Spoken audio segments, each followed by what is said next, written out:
नमस्कार दोस्तों, मैं हूं मनोज कुमार गुप्ता। आप देख रहे हैं मेरे चैनल को regular classes for account. Question number 9 तक की वीडियो आप देख चुके हैं। 10th question 9th example base है, तो वहां से आप कर सकते हैं। सेम टू सेम है, इसका यूज़ करके हमने और क्वेश्चन भी किए। अब 11th क्वेश्चन करेंगे। शिवानी पढ़ना।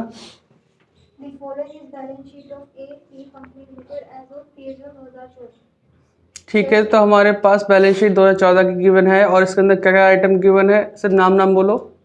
शेयर होल्डर्स फंड में शेयर कैपिटल, इक्विटी शेयर 10 रुपए वाले और इक्विटी शेयर 5 रुपए वाले में 8% प्रेफरेंस शेयर ऑफ 10 रुपीज़ वाले 1 लाख रुपए के हैं। आगे रिजर्व में सरप्लस में क्या क्या है?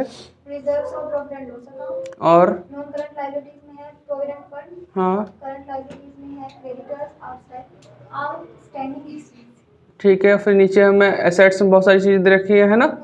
नॉन करंट एसेट्स है, करंट एसेट्स है, ठीक है। बहुत सारी चीज़ें हमें फिक्स्ड एसेट्स है, tangible machine, building, furniture, intangible में गुडविल। ठीक है। नीचे stock, debtors, cash, prepaid expenses, relieve expense हम नहीं लेंगे, ध्यान रखना। पेज पलटते हैं।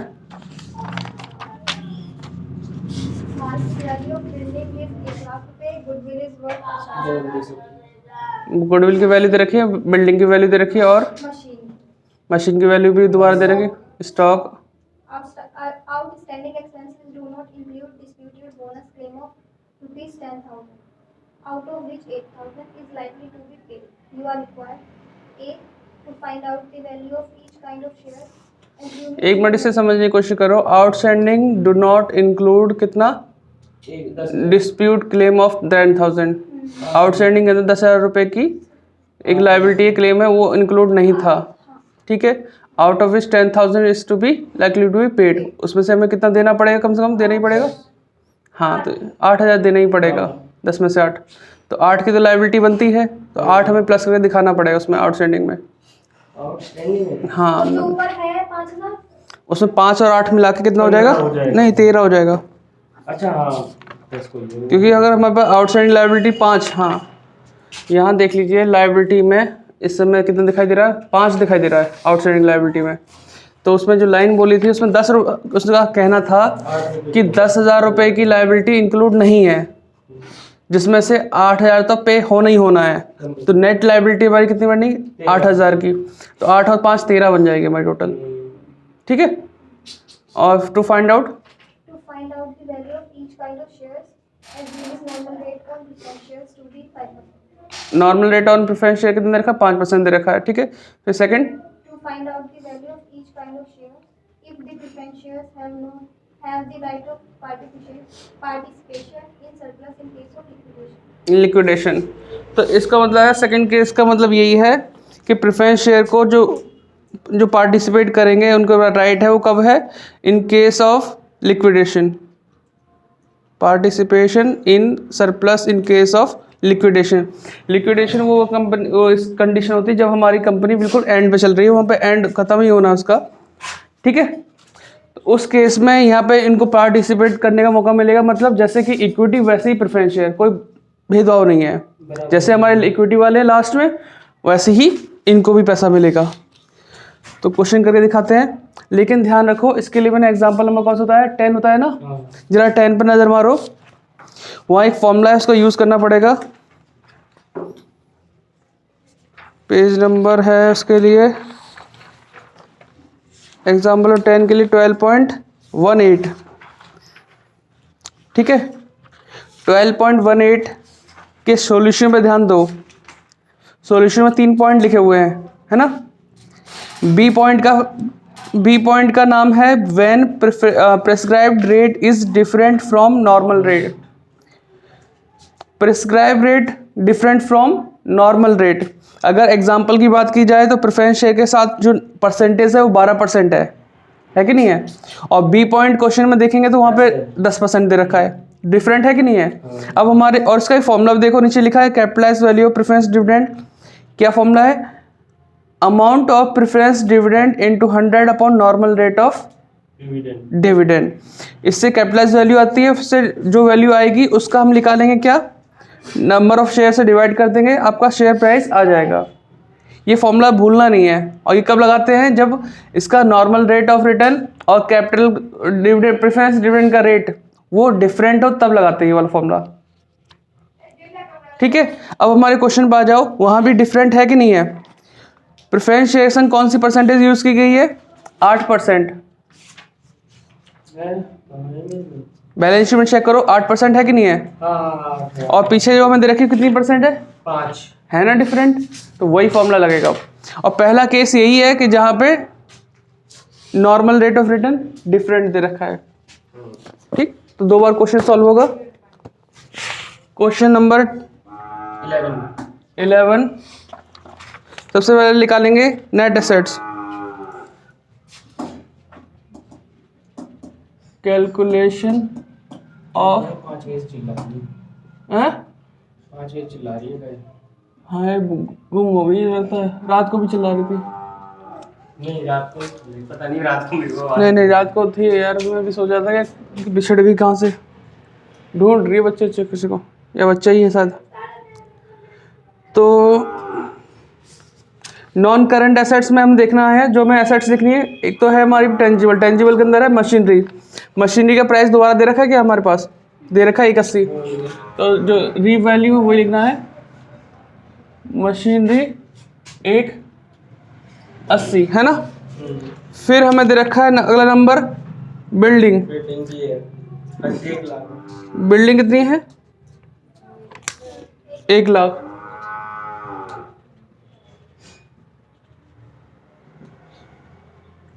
फिर इसके बाद फिर उसके बाद है ये आपकी फर्नीचर। बिल्डिंग बाद फर्नीचर की कितनी प्राइस दे रखी है क्या प्राइस? दोबारा वाली तो नहीं है। हाँ तो फर्नीचर कुछ नहीं, तो पहले वाले लिखो फर्नीचर कितने का था? 3000 का। 3000 का। उसके बाद क्या गिवन है फर्नीचर बाद? गुडविल दोबारा दे रखी है कितनी? 50,000।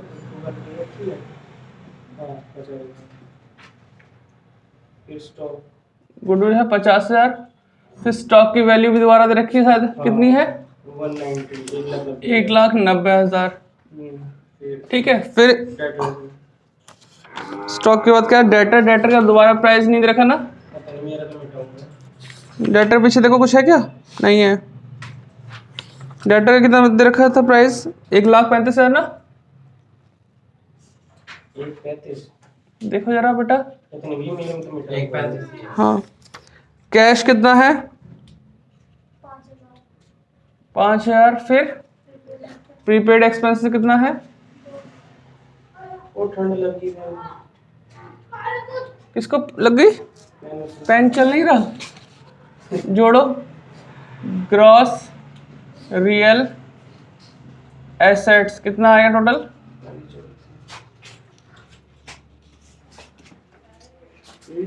पीछे कैलकुलेटर खा देखो, साफ दिख रहा है।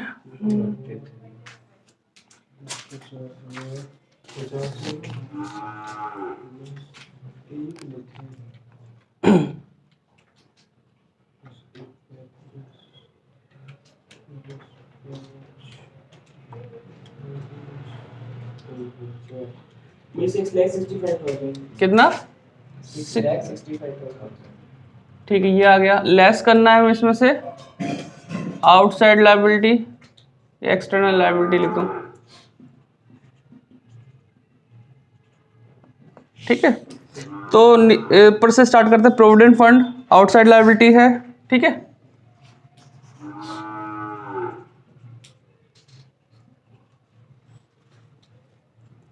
₹30,000 का। फिर हमारा क्रेडिटर आउटसाइड लायबिलिटी है 40,000। फिर आउटस्टैंडिंग एक्सपेंसेस है ना। आउटस्टैंडिंग एक्सपेंसेस गिवन कितने हैं? 5,000 गिवन है पहले से, है ना। अब 5,000 गिवन है, उसने कहा कि 10,000 के मतलब 10,000 के आउटस्टैंडिंग की लायबिलिटी इसमें इंक्लूड नहीं है। बोनस क्लेम के नाम पे, डिस्प्यूट बोनस क्लेम के नाम पे 10,000 की लायबिलिटी इंक्लूड नहीं है। फिर बोला 10,000 के अंदर आउट ऑफ विच 8,000 तो लाइकली टू बी पेड, उतना तो पेमेंट करनी पड़ेगी। तो अगर 10 की जगह हम नेचुरल कितना माने? 8 माने, कि जो हमें देना ही देना पड़ेगा, तो 8 जोड़ना पड़ेगा। अगर 8 वाली लाइन नहीं लिखी होती तो 10 के 10 पूरे जोड़ने पड़ते। कि अगर बोला जाता कि 10,000 की लायबिलिटी इंक्लूड नहीं है तो इंक्लूड करके दिखाना पड़ेगा, लेकिन उसने कहा कि 10 में से कितने देने पड़ेंगे, 8, तो 8 दिखाने पड़ेंगे। तो 5 और 8 कितने हुए, 13,000। ठीक है, इतना हो गया हम लोग, कोई दिक्कत तो नहीं। ठीक, और इसे हम माइनस करते हैं तो कितना आता है एसेट्स? इसे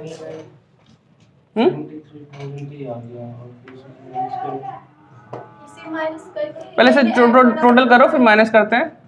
83 तो 83, हाँ और फिर 5,82,000 माइनस करके आ रहा है, तो 5,82,000 ये नेट एसेट्स हो गया।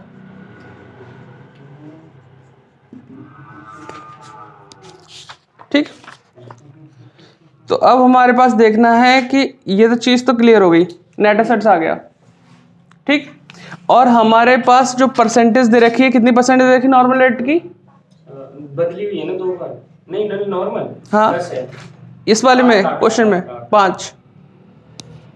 देखो बेटा, जो हमें प्रेफरेंस शेयर के साथ दे रखी है वो तो उसकी परसेंटेज हो गई डिविडेंड, प्रेफरेंस डिविडेंड के लिए। अच्छा, और जो हमें पीछे दे रखी है कितनी दे रखी है? वो 5। 5। क्या हमें ऐसा कहीं लिखा है क्वेश्चन में कि डिविडेंड हमारा आउटस्टैंडिंग है वगैरह वगैरह? क्वेश्चन में कहीं लिखा? जो आप पूछ रहे थे मेरे से क्वेश्चन पूछ रहे थे पीछे कि भाई वहाँ तो डिविडेंड लिखा हुआ है और प्रेफरेंस शेयर के बारे में लिखा नहीं कि प्रेफरेंशियल राइट है कि नहीं है। सेम यहाँ पे है, यहाँ पे प्रेफरेंस डिविडेंड के लिए नहीं लिखा और ना ही हमें ये बताया कि प्रेफरेंशियल राइट है कि नहीं है प्रेफरेंस शेयर वालों को। लेकिन जब बताया नहीं तब भी हमें क्या करना है, ये हमारी चीज़ दोनों के लिए इसमें दे गई है। देख रहे हो, ये एसेट्स हमारी जो है नेट एसेट्स इक्विटी के लिए भी है और प्रेफरेंस शेयर के लिए। इस समय कंडीशन ये है, अगर मैं प्रेफरेंस शेयर हटा दूं इसमें से तो किसके लिए बचेगी? इक्विटी के लिए। और प्रेफरेंस शेयर मुझे हटाना ही पड़ेगा। ठीक है, अगर कुछ नहीं लिखा तो लेस करें इसमें से प्रेफरेंस शेयर। 5 लेंगे ना भैया? अभी तो कुछ नहीं, अभी तो मैं माइनस करेंगे। प्रेफरेंस शेयर की कैपिटल कितनी है? 1 लाख रुपए ना, 1 लाख रुपए माइनस कर दिया। वो 2 इक्विटी है इसमें। माइनस कर दिया तो कितना आएगा यहाँ पे? 4,82,000। ये इस समय नेट एसेट्स जो है वो किसके लिए है? ये इक्विटी के, दोनों इक्विटी। फॉर इक्विटी के लिए। अभी नेट एसेट्स किसके लिए रहेगी? इक्विटी वालों के लिए रहेगी। ठीक है, हमें हर तरीके के शेयर का पैसा निकालना पड़ेगा वैल्यू पर शेयर, तो लेकिन प्रेफरेंस शेयर का निकालने का वो फॉर्मूला जो दिखा है उसी से लिख लेगा, उसके अलावा कोई चांस नहीं है। तो पहले हम निकाल लेते हैं। नेट एसेट्स तो आ ही गया। इक्विटी वाले 2 तरह के शेयर दे रखे हैं, एक तो थे 10 रुपए के, एक थे 5 के। 2 वैल्यू है ना अलग अलग। जब 10 और 5 दे रखा है तो नंबर ऑफ शेयर से डिवाइड नहीं करते, किससे करते? कैपिटल से। वहाँ स्टेप 1 स्टेप 2 लगता है। जब यहाँ 5 रुपए 10 रुपए दे रखे हैं तो हमें किससे डिवाइड करना पड़ेगा? जो साइड में लिखा है ना 2 लाख और 1 लाख कैपिटल के अंदर लिखा हुआ है बैलेंस शीट के अंदर, उसको जोड़ के डिवाइड करना पड़ेगा। और उस समय हमारा यूज होता है step 1 step 2। Different kind of equity share वाली जो लाइन थी उससे यूज होता है। तो अभी हम फर्स्ट मेथड पे ही चल रहे हैं। फर्स्ट मेथड, ठीक, ठंड लग गई। इसको भी ठंड लग गई। तो value of equity share step 1 क्या था? वो यूनिट वैल्यू ऑफ कैपिटल। उसके लिए हम लिखते हैं net assets upon total paid up value capital of capital. ठीक है, अब नेट एसेट्स कितनी है? 4,82,000 है ना। 4,82,000 हो गया, डिवाइड बाय इक्विटी कैपिटल 2 हैं, एक 2 लाख और 1 लाख है। और एक है 1 लाख। तो ये हो जाएगा 4,82,000 डिवाइड बाय 3 लाख, तो कितना आएगा? 1.60। 1.60। आगे कुछ और भी हो सकता है? 1.61 लिख लो। नहीं नहीं, 606 का आगे कुछ और भी आ रहा है क्या वैसे, या वहीं रुक गया? 666 1.6066. 61 करूँ या 66 करा जाए? 6 1 करके देख लो। 6 है, देखो 6 7 यहाँ कर लेता हूँ मैं, ठीक है, थोड़ा सा ज़्यादा दूर नहीं जाते पॉइंट के बाद। 1.60666 था तो यहाँ पे 6 लगा के 7 लगा दिया, ठीक है, अप्रोक्सीमेट यहाँ तक किया, वरना हम 6 1 भी कर सकते हैं, ऐसा कोई दिक्कत वाली बात नहीं है, ठीक है। वो तो आंसर के करीब जाने की बात है, क्योंकि 6 6 लगातार आएगा तो फिर वो एक एक पैसा भी बहुत मायने रखता है। तो अब हम सेकंड वैल्यू स्टेप 2 लगाते हैं। स्टेप 2, अ वैल्यू पर शेयर और ₹10 वाला निकालेंगे, ठीक है। तो यहां पे हमें क्या लिखना पड़ेगा? Paid up value of share into, यहां नीचे लिख देता हूं, यूनिट वैल्यू ऑफ कैपिटल। तो 10 रुपए वाला निकाल रहा हूं शेयर, 10 रुपए पेड अप वैल्यू इसकी इंटू यूनिट वैल्यू कितनी है? 1.6067। तो कितना आएगा, करना जरा? 16.067। 16.067. ठीक है, 16.067। और अगर मैं यहाँ पे अगर 7 कर देता, मतलब 66 ना लिख के 7 करता, तो क्या चेंजेस आता? जैसे हमारा ये आ रहा था 1.60666 ऐसा आ रहा था, तो मैं ये थर्ड वाले अंक में 7 करता तो क्या फर्क पड़ता है, जरा देखो एक बार। 16.07. ये आता? क्या कुछ मैच आउट हो रहा है आंसर? आ रहा है? अगर हम दूसरा आंसर निकालें, वैल्यू, अरे चल जा मेरे यार, पोली बुलानी पड़ेगी इसे, वैल्यू पर शेयर और ₹5। अब 5 की बारी है, तो 5 इंटू 1.607 जब करते हैं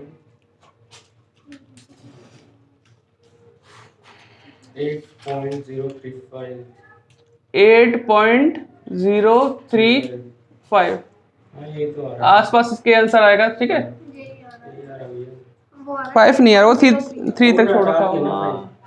अब सबके अपने अपनी श्रद्धा जिसे लगा कोई दिक्कत नहीं, इससे इतना हेर फेर चलेगा, इतना तो चल जाएगा, कोई दिक्कत वाली बात नहीं है। लेकिन मेन चीज है आपको यहाँ पे अप्रोक्सीमेट, अगर आप 6 मान लोगे तब भी वो चीज चल जाएगी, ठीक है, उससे कोई दिक्कत वाली बात नहीं है। इतना घाटा झेल जाते हैं। इतना समझ में आ गया? इक्विटी वाला आ गया। इक्विटी वाले के लिए हमने देखा कि पहले हमें प्रेफरेंस शेयर माइनस करना होगा, माइनस करना जो बचेगा वो इक्विटी के लिए बचेगा। इक्विटी में देखा तो 2 तरह के शेयर थे, एक 10 का एक 5 का। उस चीज को सॉल्व करने के लिए जब 10 और 5 लिखा है तो कैपिटल कितनी थी उनकी? 2 लाख 1 लाख। उन दोनों को प्लस करके नेट एसेट से डिवाइड करके और जो आंसर आया यूनिट वैल्यू, उसको हमने पेड अप वैल्यू से मल्टीप्लाई करके 5 और 10 रुपए वाले शेयर की प्राइस निकाल ली। अब आता है प्रेफरेंस शेयर, भाई निकालना तो प्रेफरेंस शेयर भी है। अब यहाँ लिखते हैं वैल्यू ऑफ प्रेफरेंस शेयर। अब उसे निकालने के लिए फॉर्मूला क्या था? वो कैपिटलाइज्ड वैल्यू निकालनी पड़ेगी, अब मस्त चल रहा है ना।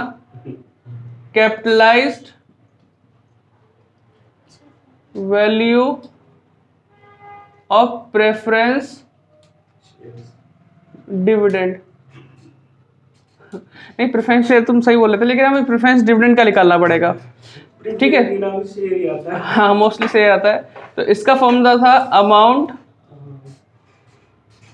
दिखाई नहीं देगा उनको, थोड़ा बढ़ा लेता हूँ, अमाउंट ऑफ प्रेफरेंस डिविडेंड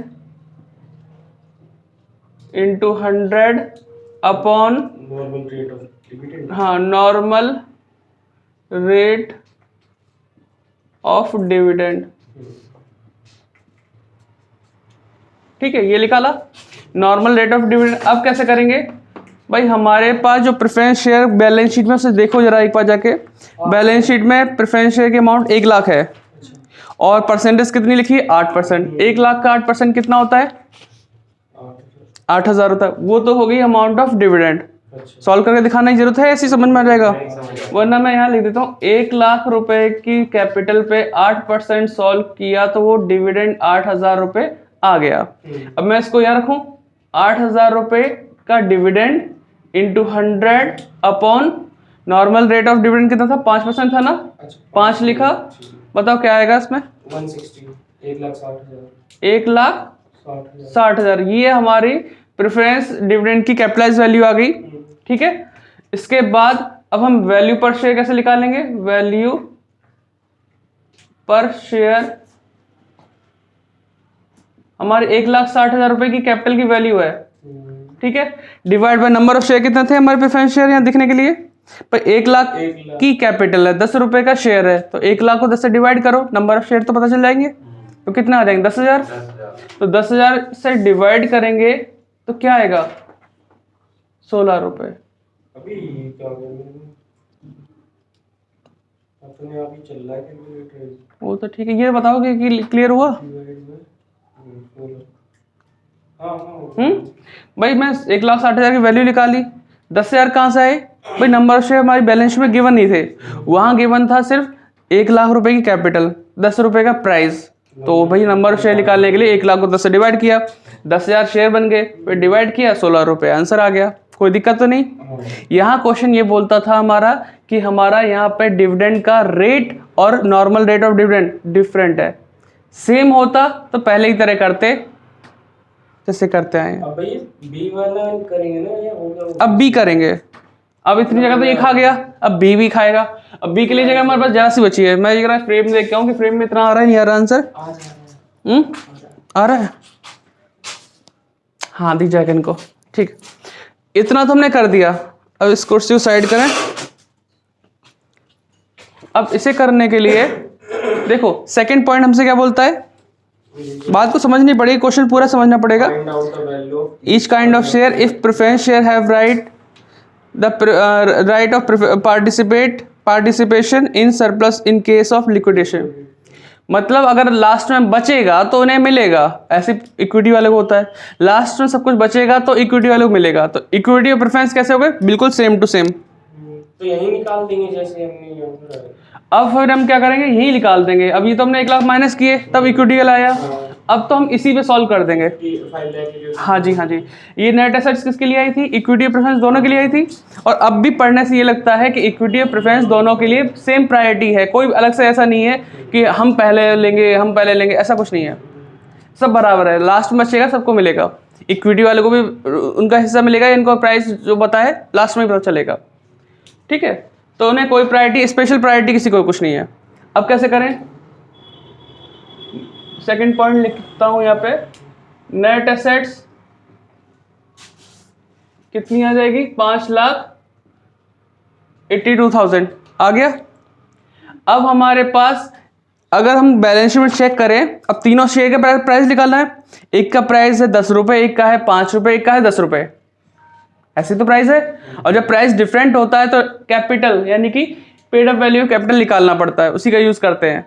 तो कौन सा यूज होगा फॉर्मूला, स्टेप 1 स्टेप 2। ये हम कब करते हैं, जब हमारा इसका प्राइस या पेड अप वैल्यू की जो प्राइस होता है शेयर का प्राइस वो डिफरेंट हो, तब हमें करना पड़ता है। अब भी वही केस है, अब हमारे 3 तरह के शेयर हैं, इक्विटी के 2 और प्रेफरेंस का 1। एक का प्राइस 10 है, एक का 5 है, एक का 10 है। अगर तीनों का 10 होता तो नंबर ऑफ शेयर से डिवाइड कर लेते, लेकिन तीनों का 10 नहीं है, डिफरेंट है, तो स्टेप वैल्यू करेंगे इसमें। तो पहले निकालेंगे स्टेप 1, क्या नाम था इसका, यूनिट वैल्यू ऑफ कैपिटल। ठीक है, क्या फॉर्मूला है इसका, net assets upon total paid up value, बस इसका आ रहा हूं मैं, वैल्यू ऑफ कैपिटल। ठीक है, नेट एसेट्स है हमारी 5,82,000। अब यहां कैपिटल में लिखूंगा, इक्विटी वाले कैपिटल कितनी थी, 2 लाख थी ना, 2 लाख प्लस 1,00,000 5 रुपए वाले शेयर थे उनकी थी, और 2 लाख इसकी है, फिर से 2 लाख 1 लाख है, 1 ही लाख है इसकी भी। प्रेफरेंस शेयर की कितनी है, 1 लाख। मैं यहाँ बैलेंस शीट से उठा रहा हूँ 2 लाख 1 लाख 1 लाख। ठीक, कोई दिक्कत तो नहीं। तो टोटल कितना हो जाएगा नीचे 4 लाख हो जाएगा। हाँ 582000 डिवाइड बाय 4 लाख 1.455 1.455 और भी 55 है, बस यहीं तक है, नहीं, इतना ही है, ठीक है। स्टेप 1 हो गया। स्टेप 2, स्टेप 2 यहाँ फॉर्मूला यही लगेगा, वैल्यू पर शेयर निकालने के लिए पहले paid up value of share into unit value of capital. जगह कम है तो सीधे अमाउंट डालूंगा, यहाँ लिखूंगा पहले value of equity share of rupees 10 वाले ही निकाल रहा हूँ, तो कैसे निकालूंगा 10 रुपीज इंटू ये वाली यूनिट वैल्यू 1.455, तो क्या आएगा 14 पॉइंट। 14.55 अब निकालूंगा वैल्यू ऑफ इक्विटी 5 वाली। हाँ, शेयर ऑफ रुपीज 5, तो 5 रुपए इंटू 1.455, तो क्या आएगा 7.275 7.75 है, यही आ रहा है। हाँ। चेक करा इसका आंसर वैसे क्या आ रहा है, ठीक है। अब आता है वैल्यू ऑफ 10 वाला प्रेफरेंस शेयर ऑफ 10, हाँ, तो इसका भी ये है ना 14.55 तो इसका आ जाएगा 10 इंटू 1.44 मतलब 455 यानी कि 14.55।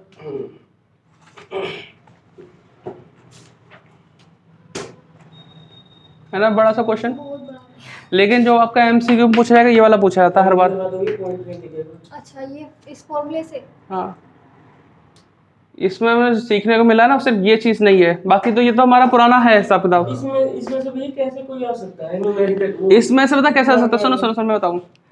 उसमें ये आ सकता है कि आपका एक तो लाइन देंगे कि 8% प्रेफरेंस शेयर है ना, 1 लाख रुपए शेयर है, प्रेफरेंस शेयर की वैल्यू निकालनी है, लेकिन normal rate of preference dividend कितना है 5% है, बस ये बोलेगा। तो आपको समझना है कि भाई 1 लाख का 8% हमें साथ में दे रखा है तो 8000 होता है, उसको यहाँ फिट करो इंटू 100 करो, नॉर्मल रेट 5 ही दे रखा, बताइए कुछ भी और भी दे सकता है, तो है डिवाइड करके कैपिटलाइज वैल्यू आ जाएगी, उसको नंबर ऑफ शेयर से डिवाइड करके आप आंसर निकाल सकते हो। ये जरूर आता है, इसको तो भूलना ही मत है ना, इसको तो तुम अपने साथ लेके चलो। बाकी इसका यूज कब करते हैं, जब हमारे पास शेयर की प्राइस अलग अलग दे रखी हो और शेयर की प्राइस एक साथ एक जैसी हो तो नंबर ऑफ शेयर से डिवाइड करते हैं, फिर तो वही आंसर आ जाता है। ठीक है, इसका ध्यान रखना। तो क्वेश्चन में 11th है और 10th क्वेश्चन के लिए एग्जांपल नंबर 9 देख लेना, सही दिख रहा है।